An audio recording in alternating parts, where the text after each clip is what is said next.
Hello दोस्तों, नमस्कार। मैं CS कुंदन आप सभी का फिर से एक बार स्वागत करता हूं अपने इस यूट्यूब सेशन में। अ, आज इस सेशन में हम जीएसटी काउंसिल के एक नोटिफिकेशन के बारे में चर्चा करेंगे जो कि कॉरपोरेट गारंटी से संबंधित है। 7 अक्टूबर को जीएसटी काउंसिल की बैठक की गई थी। उस बैठक में जीएसटी काउंसिल ने डिसाइड किया था कि जो कॉरपोरेट गारंटी है, वो भी कॉरपोरेट गारंटी अगर कोई दिया जाता है तो उस पर 18% जीएसटी अट्रैक्ट होगा। तो ये 18% जीएसटी कैसे लगेगा?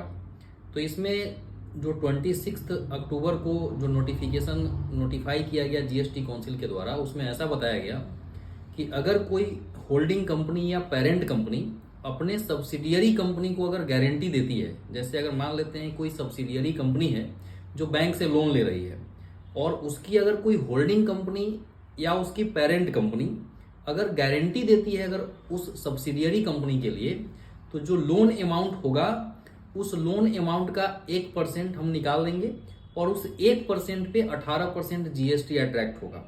आप साधारण भाषा में इसको ऐसे समझे कि अगर कोई सब्सिडियरी कंपनी 10 लाख का लोन लेती है तो 10 लाख पे हम 1% निकाल लेंगे, तो 10 लाख पे हम 1% निकाल लेंगे तो ये 10,000 होता है। तो 10,000 का फिर 18% निकालेंगे, 10,000 का हम फिर 18% निकाल लेंगे तो ये आपको 1,800 होता है। तो इस तरीके से अगर होल्डिंग कंपनी गारंटी देती है 10 लाख पे अपने सब्सिडियरी कंपनी के लिए, तो ऐसे सिचुएशन में 1,800 रुपया जो हम कैलकुलेट किए वो जीएसटी के रूप में पे करना पड़ेगा। किस कंपनी को? होल्डिंग कंपनी को, on the behalf of subsidiary company जिसके लिए उन्होंने गारंटी दिया है।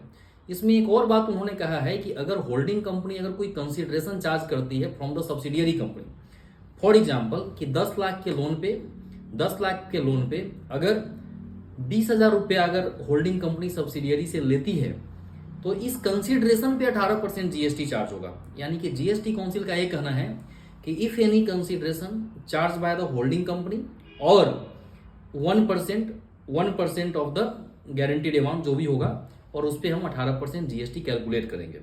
तो ये आपको ध्यान रखना है। होप कि आपको समझ में आया होगा कि कितना गारंटी अगर कोई कंपनी, होल्डिंग कंपनी अगर कोई गारंटी देती है, कोई पेरेंट कंपनी अगर गारंटी देती है बैंकिंग लोन के केस में अपने सब्सिडियरी के लिए, तो जीएसटी का भुगतान ध्यान रखिए आपको करना पड़ेगा।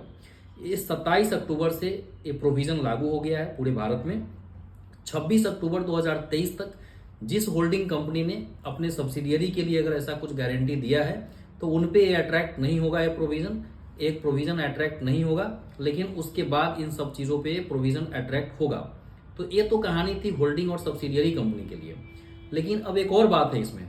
अब आपके दिमाग में आ रहा होगा कि अगर कोई डायरेक्टर अगर किसी कंपनी के लिए गारंटी देता है उस समय ये सिचुएशन क्या होगा?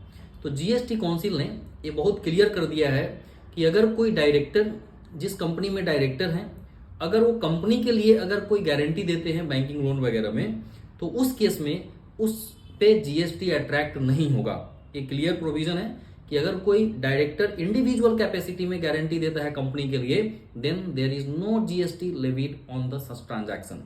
But in case any holding company और parent company give any guarantee for its subsidiary company, then 1% of the consideration जो भी अमाउंट होगा उस पर 18% और consideration if any charge by the holding और पेरेंट कंपनी जो भी होगा उस पर 18% जीएसटी भुगतान करना पड़ेगा। तो आई होप कि आपको ये वीडियो समझ में आया होगा, जो कि आपके लिए बहुत जानकारी के योग्य है।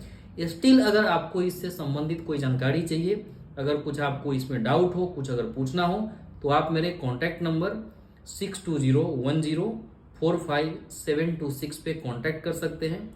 Thank you so much for watching this video. Kindly share the video with your friends. Thank you.